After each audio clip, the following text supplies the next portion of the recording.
Today is Mother's Day. Happy Mother's Day to every mother in this place. To all of you whose mothers have gone on to be with the Lord, as mine has, what a precious memory we have. What a precious memory. Thank you so much. What a precious memory we have. What a friend that we had. I hope that you had a healthy relationship with Mom. If not, you will someday. It's going to be a good thing when God brings us back together. But today is Mother's Day and we're grateful. I am grateful for Pam Patton, who is going to be sharing with you today. Yes, here on Mother's Day. I'm not going to make her wait any longer. You know Pam, she is my assistant in the office. Let me just say it this way. Jesus said, if you've seen me, you've seen the Father. If you've seen Pam in the office, you have seen me. And so I appreciate it. Give her another hand. Will you do that? Don't shut me off yet. Don't you shut me off yet, Beth. I get to go sit next to my wife today. So, yes, I will find her. Now shut me off, Beth.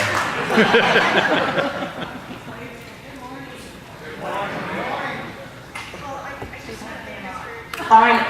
Oh, here I am. Thank Pastor Barry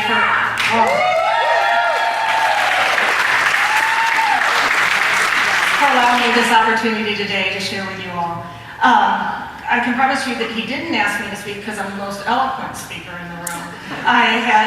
Most of you probably don't know that I had actually had 7 years of speech class. Probably some of you have wondered, but when I was younger, I really struggled with my R's, so I couldn't say, so people would ask me, what's your mom's name? And I'd say, well, it's Bob. And they're like, your mom's name is Bob? And I was like, yeah, no, it's Bob. And they were like, I was like, it's B-A-R-B. And they were like, oh, it's Barb. And I was like, yeah. So, bear with me, it made me dig back into Exodus where Moses had asked God, what do you think? And asking me to be the one to speak. And God just assured him that it wasn't about him, but it was about what God could do through him. So today's message I want to share with you is about hope. And I had looked up in the dictionary and my concordance and just had looked up what hope meant. The definition at least. And it says, to desire something with confident expectation of its fulfillment. And I looked in Romans chapter 8, verses 24 and 25. So it's Romans 8, chapter 24 and 25. It says, for this is the hope we were saved. But hope that is seen is no hope at all. Who hopes for what they already have? But if we hope for what we do not yet have, we wait patiently for it. Just to give a little bit of background, most of you know something at least about our family. And we had, when we had our first son, Stephen, when he was just a few weeks old, we had thought there was something wrong with his vision. And we had questioned the doctors about it, but when he was 4.5 months old, it was confirmed that our oldest son had been born blind. At that point, they had told us he could see nothing but light or dark. We went on to find out that he did have a little bit of peripheral vision. And so with that, we wanted more children. So we went through testing with specialists on Stephen and Rick and I to see if, what the odds were if we had more children. And they said it was such, they had no idea why Stephen was born that way, but that it shouldn't affect having more children. So with that, we went on to have Sean 2 years later. And I have to say at that point, we had when we decided to have a third one, once we were pregnant with a third one, we had 2 rowdy little boys at that point. And people would say, now, were you trying to have another one? I know, we actually were. And then the next question is, do you think it'd be a girl since we had 2 boys? And we would say, well, I think God has such a sense of humor that we'll have 3 boys. And God came through. So with that, we had our third son, Seth. And that's what I really want to share, part of Seth's story this morning. Seth was, how many know? They say terrible twos. I think June and I had this conversation not too long ago. Terrible twos start way before 2, right? I mean, maybe like 18 months or something. And Seth was absolutely no exception to that. And I have to give you a little bit of information about Seth and kind of his behavior, where it was at when he was around those 2- and 3-year-olds. I have to kind of just go through stages here to get you to where we'd like to today. Seth, when he was these ages, around 2 or 3 years old, Seth loved cereal. So Seth likes cereal. If he could get to the box, he would just dump, if it was a cup left or if it was a whole brand new box, Seth just dumped the whole thing on the floor. Seemed convenient to eat from there. He loved marking on everything. So if he could get a hold of a pencil, a pen, a crayon, anything, and with the older brothers being a little, that age in school, if he could get a hold of anything, he marked on everything. He would get random things, like he would get glasses out of the kitchen. And the first couple times he did it, we didn't know what he was going to do. He'd walk across the living room with like a glass plate or bowl or something. He'd open up the front door and just toss it out and watch it shatter. He'd just walk back to the room like, oh, I knew. Because we're like running, thinking, what's the neighbors thinking? And another time he grabbed a big pickle jar out of our kitchen and we were out on the back patio and they just walked out, just dropped it off the back onto the patio and it shattered. He would just look like, wow, there was, he loved building things. So we had tons and tons of things to build with Lego, Lincoln logs, regular blocks, Legos, every size. And as he got, we had, just buckets of them. And the medium-sized Legos and the little Legos, if he saw one Lego out of place, he would just dump both the things and look at us like we messed up. And just leave them.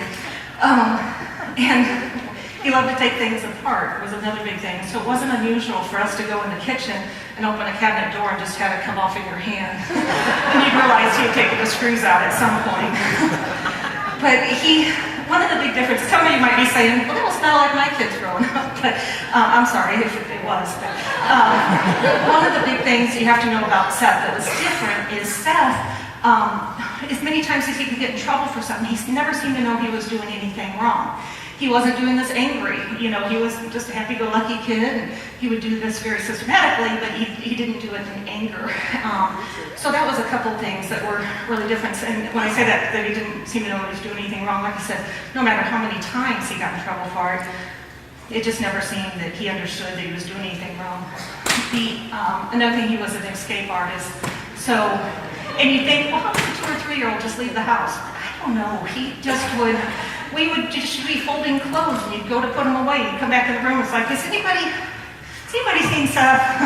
And you'd go, and we'd find him 2, 3, 4 houses down on a playground set, whichever one he was choosing that day. And the other thing Seth was dealing with a lot when he was younger was sensory issues. So he would taste, smell, sounds. He still deals with a lot of those things today. Some of you probably don't realize Seth has never to this day worn a winter coat. And he's not done that, not because it's not cold, but he just doesn't like the way it feels. I know some of you might be thinking, did she say we were going to talk about hope today? Bear with me, we'll get to that. We started questioning probably around the age of 2 that I started really asking the doctor. I said, he's our 3rd son. It just seems like some of the things going on are a little bit more extreme.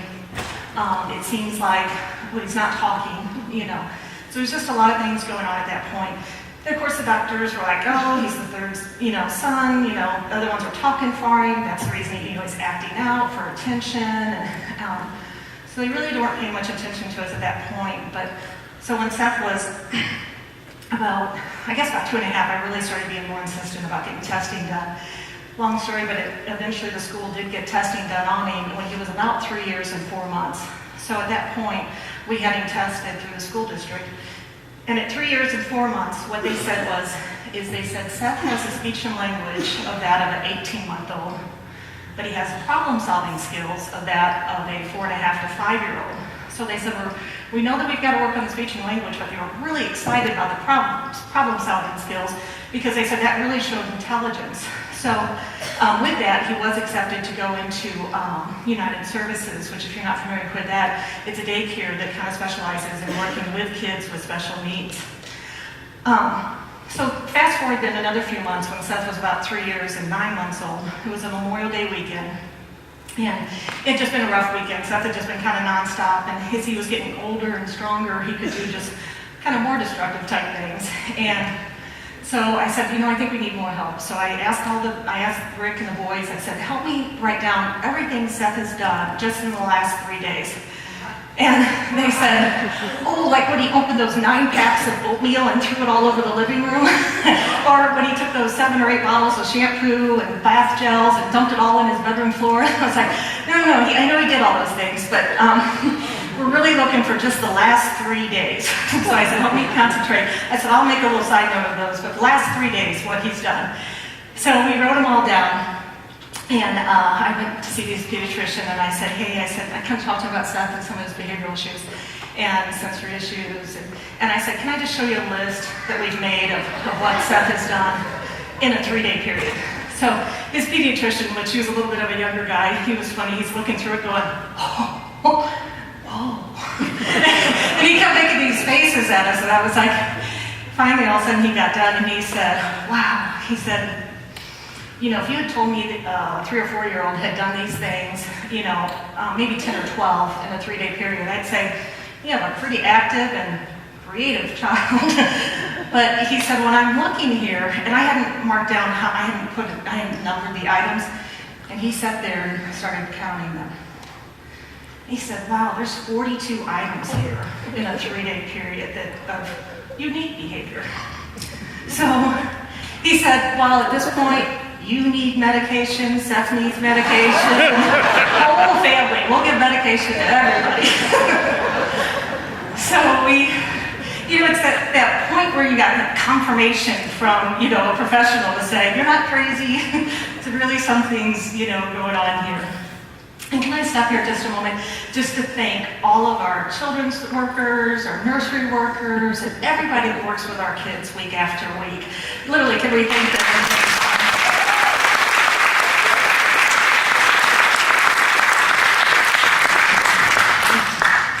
Just to share a brief story of our experience. When we were at our other church when Seth was little, most kids really liked our other 2 boys. We have the Missionettes and Royal Rangers, and they really liked it when they went from being a rainbow to being a buckaroo, because that meant they were a big boy, and they went from a green vest to a red vest. And the other 2 boys thought that was so huge, that they got to go to the buckaroos. But Seth didn't do well with change, didn't like anything to do with change. So we knew that. So for weeks and weeks ahead of time, we kept saying, now Seth, you're 4 now and you're a rainbow, but when you're 5, you're gonna be a buckaroo. And he'd be like, nope, I'm a rainbow. That was it, we're no discussion. So we had to really work through that transition with him. And Teresa was the rainbow teacher at the time, and the 2 commanders that we had at the time were just 2 awesome godly men. And that was Commander Wayne and Commander Mark. And Commander Mark is who we know here at our church as Pastor Mark of our children's church. So those 2 guys, we put Seth in the class, and Seth would bolt. He'd come diving into my Daisy's class, or he'd go running back to Rainbows. So he was bolting on them every week. And Commander Wayne and Commander Mark came to me and they said, hey, here's what we'd like to do. And they said, we would never hurt him, but they said, are you okay at the beginning of class if one of us just has Seth sit on our lap and we'll just cross our arms over him and just keep him safe. Just let him, see if he can calm down and see if we can keep him in the class. And I'm telling you what, as a parent, initially, of course, that first thought was I was sad that they were having to do this and, for Seth. But then it was only thankful for them and thankful for these 2 godly men that they were willing to love us and love our son enough to let him, try to help him be successful in making this transition into this class.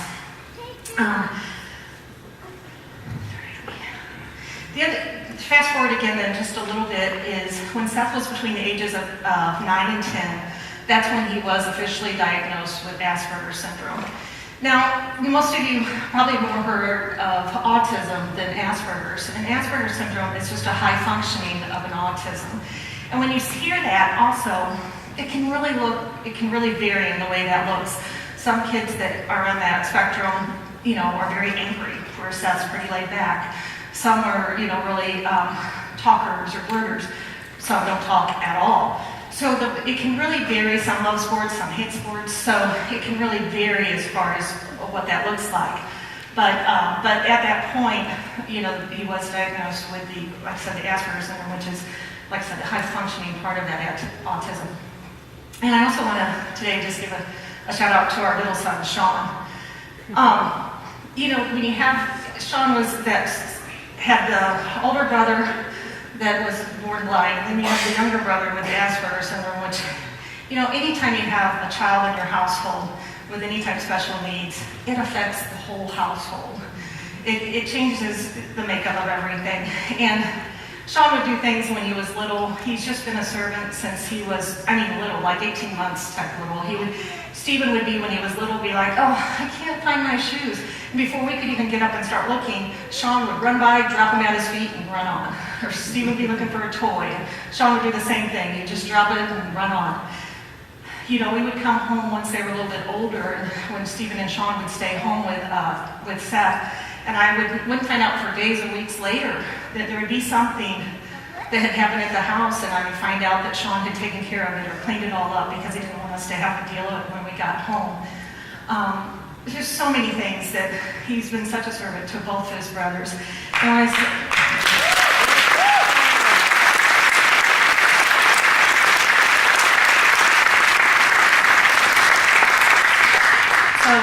I think that's such a blessing to us, because in his situation, he could have been bitter or angry, but he's been nothing but kind and gentle and been such a servant. And I didn't say he's a wimp. He's got a motorcycle, he plays football, but he's absolutely just the kindest and gentlest person. So I just appreciate him, and he's just such a huge part of our family that I wanted to make sure I talked about Sean. I wanted to share a couple more scriptures with you. The first one being in Isaiah 48:10. So Isaiah 48:10. It says, see, I have refined you, though not as silver. I have tested you in the furnace of affliction. And in my Bible notes here, it says, why would a loving God allow all kinds of unpleasant experiences to come to his children? This verse shows us plainly that God tests us in a furnace of affliction. For without testing, we would never know what we are capable of doing, nor would we grow. And without the refining, we will not become pure and more like Christ. And there's one other scripture here in Romans 15:4. In Romans 15:4 says, for everything that was written in the past was written to teach us, so that through endurance and the encouragement of the scriptures we might have hope. In my Bible notes there, it says, the knowledge of the scripture affects our attitude towards the present and the future. The more we know about what God has done in the years past, the greater in the confidence we have about what he will do in the days ahead. I want to fast forward now to 2007. In 2007, Seth was now 15 years old, and I got my first opportunity to go on a missions trip. We went to Honduras that year, and we went to Latin American child care. When we were getting, that day, I don't know if it was like on the way, or I know Sherry was with me on that trip. When we were getting close to there, they had told us there was a little boy there that had autism. Now again, when I heard autism, I really didn't think that much, because when you hear, I meet somebody else that has autism or Asperger's syndrome, a lot of times they don't look just like Seth. They look very different, in fact. But, so when they told us that, I was still anxious, though, to meet this little guy. And so when we got to the facility there, the school there, we got to meet Aaron. I think they have a slide. This is Aaron. In 2007, you see the chair, I think, flipping over. I think Aaron did that. And the fact that we have one picture of him looking at us was probably about the only picture we got where we could actually get him to look right at us. But Aaron, they asked me if I'd be willing to go in a classroom with Aaron for, one of the days. It was just like 2.5 hours. And they said just to give him that ability to go in the classroom. And I said, sure, that would be great. So we went in, and I hung with him during that day. It was 2 or 3 days into the missions trip. And I stayed with him that day in class. And oh my goodness, Aaron was, as soon as we got in there, he started dumping blocks. And then he went and he grabbed somebody's pen, and he went over and scribbled on a mural that was on the wall. And then he swiped some papers off someone. And I'm running around telling the teacher, I said, I promise, we have great painters here. We'll make it all better. We'll get everything back in the room. And I just chased after him for about 2.5 hours in there. And during that time, I'm telling you, I came out after that 2.5 hours in there. Now I'm in Honduras in September. I was exhausted. And I just was like, oh my gosh, I don't know how you do that all day. Then all of a sudden, I was just overwhelmed with emotion. Because what I realized was, for the first time, had I ever, and Seth was 15 at this point, and since before then or since then, never had been around a little boy that was so much like Seth at 3 and 4 years old. So much like he was. And so first missions trip, I was just very emotional. I started to cry. I went outside in a little courtyard outside from where we would have lunch each day, and crying turned into sobbing. Because my first thought was just the overwhelming of knowing what we had went through. But then immediately what I went to was just this feeling of hopelessness for this family. My thought was, here they are in rural Honduras. They don't have doctors like we do. They don't have medications. They don't have United Services that we had. They didn't have all the things that we had. And I just kept sobbing, and I was praying for that family. And so many people on the trip really didn't know our past with our son, and they didn't catch what that whole relationship was. But what I finally got to kind of explain to him a little bit, at least what it related to with our son Seth, and the missionary came up to me afterwards and said, hey, would you consider talking to Aaron's parents tomorrow? I was like, no. I'll tell you, that's what was racing through my head. I had that moment of hesitation where I must have just given her a blank stare, and she looked back at me, and before I could say anything, she said, it's just that I don't think they've ever had the opportunity to talk to anybody else that has a child like theirs. So I was like, oh, sure, okay, I'll talk to him. And I immediately, though, still in my head was just racing, going, what on earth will you say to them? So we went on that night, and with the missions trips, and we got to that evening, and I just was praying and desperately praying for God to give me an answer on what this would look like. And immediately the first thing he said was, you can give them hope. I was like, I don't think you know the whole situation, God. That's probably not going to work. And God just continued to pour into me that evening until they gave me such a peace about what I was to talk to the parent about. So when I had, the next day, it ended up being just the mom that showed up. And so she spoke very little English. So the missionary, Becky, said, I'll interpret for you guys so you can talk. So we went in, and they gave us a private room to be able to talk. And what I initially did was I just shared with her so that she'd understand, I understood what they were going through with Aaron, and what it does to a family and how it affects everyone. And Aaron was one of 3 kids as well. And we both sat there and just shed tears together, just talking and sharing as 2 moms. And then as we continued through with that, I asked her, after we had talked about that for a little while, and I said, can I tell you about my son today? Can I tell you about Seth? And she nodded her head, yeah. And I said, you know what? Seth is an amazing young man today. He's smart. He's doing well in school. He's not on any medication. Even though he struggles in some areas, he's doing so well. And again, I watched her just begin to shed tears. And we were able to, what God showed me is that God had used me in a way that nobody else on this trip could have been used. I was in a position that I could give this family hope that nobody else could give them, because I understood where they had been. And I could tell her now that my son at 15, that there was hope. There was hope for what her son would be like. And what I wanted to share today is when I read that verse in Romans 15, chapter 15, verse 4, when it talked about that when we read the scriptures, that it gives us a hope for when we read the scriptures about what God's done in the past, it gives us a hope for a future. That God didn't stop showing up after the Bible was written.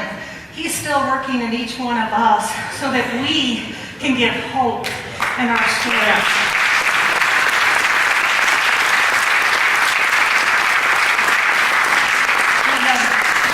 So many of you I know so many of your stories that you've overcome cancer. There's people that's overcome different addictions with drugs or alcohol or pornography. There's been so many things that you've had, either children or spouses or that have overcome these things, that you can go out and give someone hope. And I brought to mind John Smith. I don't know how many of you know that story from the little boy, the young teenager that fell in the lake in Lake St. Louis.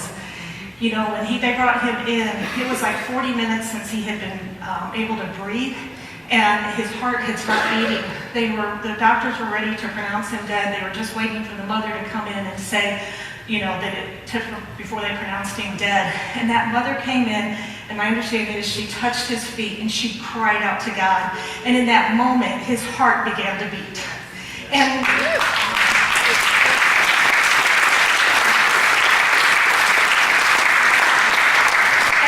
going all over. I don't know if you've seen it. I've seen links to that's on CBN, and I know it's on national news and local news.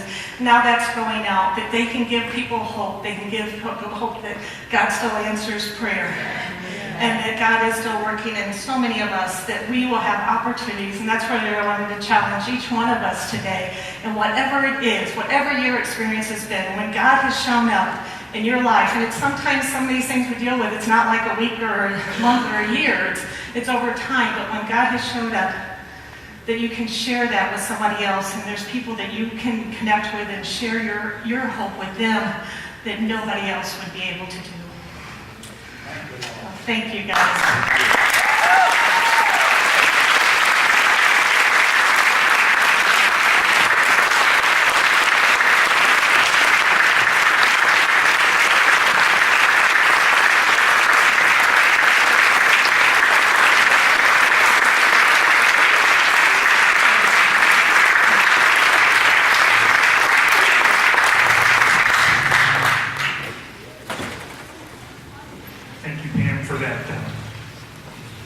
Just for being God's mouthpiece for that message.